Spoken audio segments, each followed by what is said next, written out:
This. It says, but when he saw the multitudes, he was moved with compassion on them, because they fainted and were scattered abroad, as sheep having no shepherd. Jesus himself here, okay, when he saw the multitudes, he was moved with compassion. Why? Because he saw people that needed help. As followers of Christ, our focus should be on others, not on ourselves. When we put focus on ourselves, it's... Teacher up in Minnesota. One winter, a teacher took his class on a field trip to a dairy. Okay? The guide showed the children through the entire dairy, through the entire plant, explaining the whole process about the dairy plant there. The tour guide asked if anyone had any questions. One little girl raised her hand. Go ahead, young lady.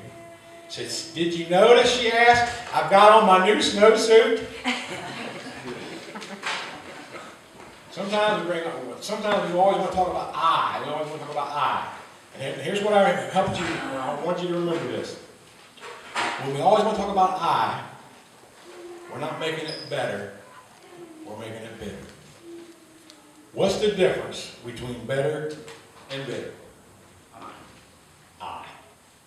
Amen? So be willing to help each other, be willing to encourage each other, have compassion, but don't be so quick to say, here's what I would do. Because instead of making it better, that I is making it bitter. Okay? And I'm just trying to help you this morning, so I'm not getting on nobody. Anytime our focus is on ourselves, we are the losers. Alright? And so everyone else around us is the losers. When Christ walked the earth, his focus was on people. Proverbs, and I'm not going to ask you to go there because this is the New Living Translation. I love how the New Living Translation puts this. But it says this. Worry weighs a person down, but an encouraging word cheers a person up. Amen? That was Proverbs what? That was Proverbs 12:25. God put us here to help one another, to be kind and loving to one another. And when we bless others, we bless ourselves. Proverbs 11:25 says this, and I'm going to use the English Standard Version of this because I like how it puts it this way. Whoever brings blessing will be enriched, and one who waters will himself be watered. Amen? I've often shared this with you, and I'll share this with you again. I love coming to church, because when I come to church, there's like a switch that goes on in me. My focus is off Chuck's problems. And Chuck's got his problems like everybody else.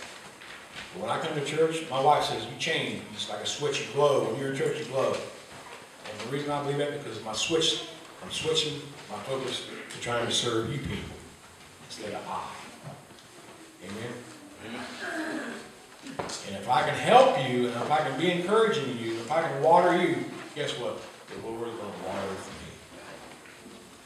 me. That one of the easiest ways to overcome depression and worry, take your mind off it and you help somebody else. Amen? Yeah. Tell you one last story that Chad's going to have to ask him to send some. Dr. Guy Pearce of England was in this country. He related an experience that presents a good lesson for the soul winner. He said this. He said he was out fishing for trout. He had worked hard and caught none. His equipment was excellent, but he was unable to catch any fish. Finally, he came upon an old fisherman whose sack was full of trout. He asked him how he was so successful. The old fisherman answered, there are 3 rules to follow in fishing trout. First, keep yourself out of sight.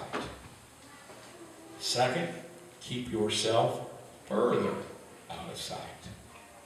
And third, keep yourself still further out of sight.